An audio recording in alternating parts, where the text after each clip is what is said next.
voters in this state. Join me now for a window into what folks are thinking, especially after last night in Iowa. Republican New Hampshire State Representative Bill Boyd. Bill, and he's asked me to call him Bill. Bill, thank you so much for being here. Kate, thank you very much. I'm happy to be here. Appreciate it. Thank you. What did you think of last night?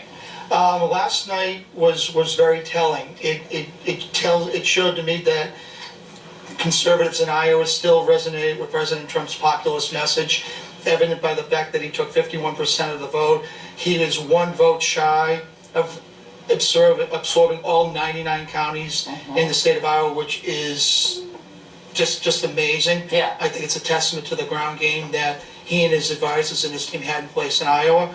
So what that does is that the way that I'm looking at it right now, had there been any changes of the margin, if President Trump was less than 50%, if Ambassador Haley had finished second, then I would have been looking more towards Super Tuesday being the firewall. I think New Hampshire's the firewall right now. I think anything less than a win for Ambassador Haley next Tuesday bodes very well for President Trump and his prospects. It really raises the stakes. I think next Tuesday is going to be vital for every undecided voter, every independent voter that wants to participate in the First in the Nation primary. They're going to be coming out. They'll be coming out next Tuesday. You have not thrown your support Correct. behind a candidate. Correct. What are you wrestling with? Why not? The thing that I continue to wrestle with is two things. Number one is skill set. Do they have the executive function to walk into the Oval Office on day one and be able to hit the ground running? That's paramount. Number two, are they going to be able to calm some of the noise that exists in our country? Are they going to be able to quell some of the things that we see on social media and certain parts of the unrest that we're experiencing? I'm looking at that. But also, lastly, our stature in the world is taking a hit, and I think somebody's going to need to walk in on day one and build up the idea that we are a city on the hill, that the United States is a city on the hill, and we're a city on the hill to the entire world. Do you think, given what you've seen and what you're hearing, do you think Ron DeSantis has a chance here? Truthfully, no.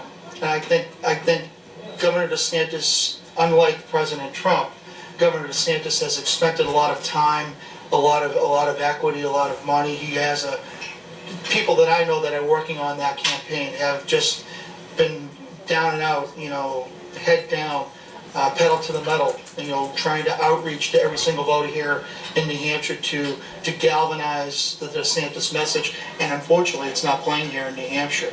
There's a variety. I think part of the reason why is that New Hampshire's a purple state, and what Governor DeSantis' record in Florida, while completely laudable what he's done in Florida, might not be something that plays well here in the state of New Hampshire. And I would say that that's probably systemic as to why his campaign hasn't caught fire up here in New Hampshire. I think what I'm hearing from you is probably you've got the finger on the pulse of your constituents and a lot of folks here, which is these candidates have a lot of work to do.